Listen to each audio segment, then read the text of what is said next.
I love that you talk about like meditation.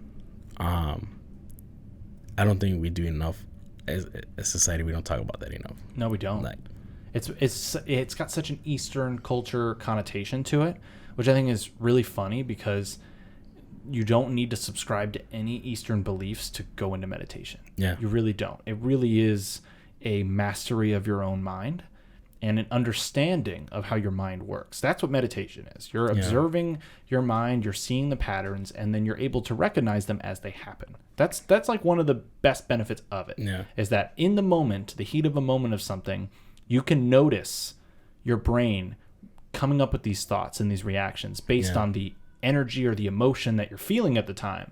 And you can almost kill that momentum altogether because you can just realize, oh, this is all just coming up because I didn't get enough sleep last night, or like, and you can stop yourself. And it takes a long time to get to that point where you're stopping yourself mid-moment, but you will get better and better at like after the moment, recognizing it faster and faster. Like, oh, that's what that was. And then you eventually stop that behavior, you know? And that's, if anybody wants to reprogram their life, the only way to do it is to reprogram the brain. And so my arguments are meditation is like the most approachable, easy way for somebody to do it. Yeah, man. And then psychedelics is also really good at breaking down those long held beliefs and thought patterns, and it breaks them down to the core. It makes you question the very first neuron firing, you know? Yeah. And so that's where I think, again, the smart people doing them can see that that's where the value is, rather than the dumb people who are like, oh, the ceiling's wavy. Like, so I don't meditate at all. But I find that I don't meditate because growing up, I would play goalkeeper in soccer. And goalkeeper, you have to have a short-term memory. Like, if they score on you, you cannot let that affect you the next time you have to come up with the save. So at a very early age, I learned to let go of things quickly. And when I do find myself that something's bothering me and whatnot, I'm like, you know what? I'm going to sleep on it. And in the morning, if I'm still bothered by it, I'm going to do something about it. Whether it is I have to talk to that person, or I want to share with my girlfriend or my friends. I'm like, hey, like, what do you guys think about this? And then just move on from there. And I think right now, we're not allowing people to do that as a society. We're like, no, he pushed you. You better go over there and like prove to him that he cannot push you around. Why? Like, what do you gain by that? Nothing. Yeah, you're just holding on to that energy. And the other thing that actually ties into what you just said is how we're not letting people forget mistakes. So you make a mistake on the internet, that shit's there forever, and now you have to live it down over and over and over again. Did you see the Kevin Hart podcast on Joe Rogan? I didn't. Okay. I saw a snippet of it, I actually. So one of the things I really liked about it was how he explained how, because he's been apologizing for his previous comments. Yeah. But, like, he clearly has evolved and grown on. Like, this dude's clearly a good guy. Yeah. He's clearly a good dude. He's made mistakes. He's human. But, like, you can tell. He's got good intentions, good heart. Yeah. Good heart, pun intended. But he also just is trying to be a good influence on people. He's trying to put good things out into the world.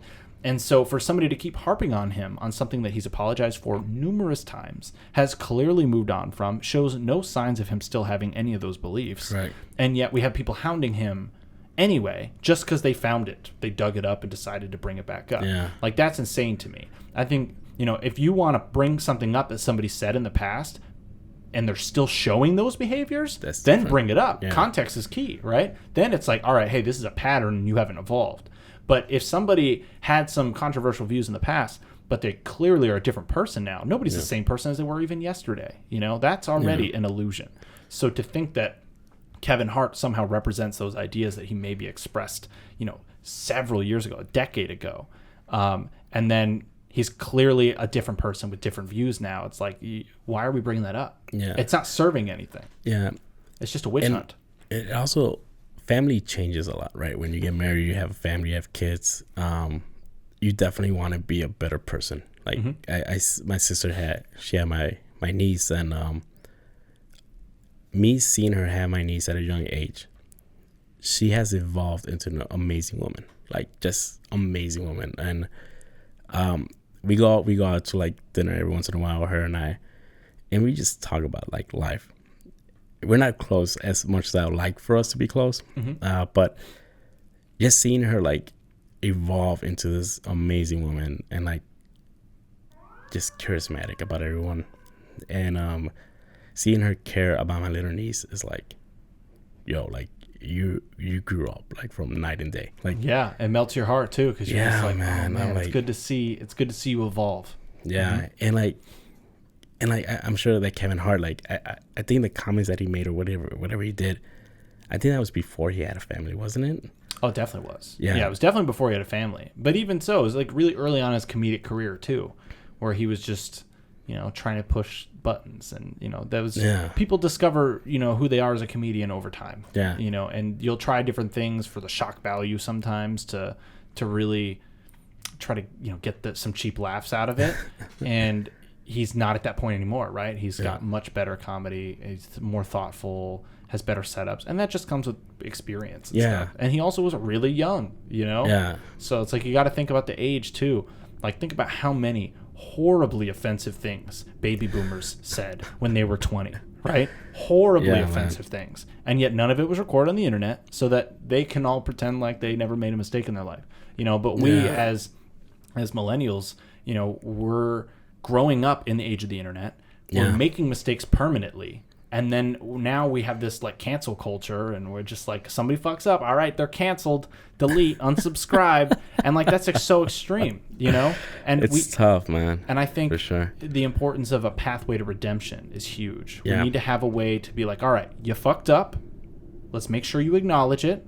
There should be, some sort of social punishment, but not literal punishment, but social punishment of like, hey, people, have a right to criticize you for things that you might have said that might be offensive. But then we need to give you a chance to redeem yourself, because if we don't, we're going to end up with more outcasts, suicides, all that stuff from the pressure of the bullying.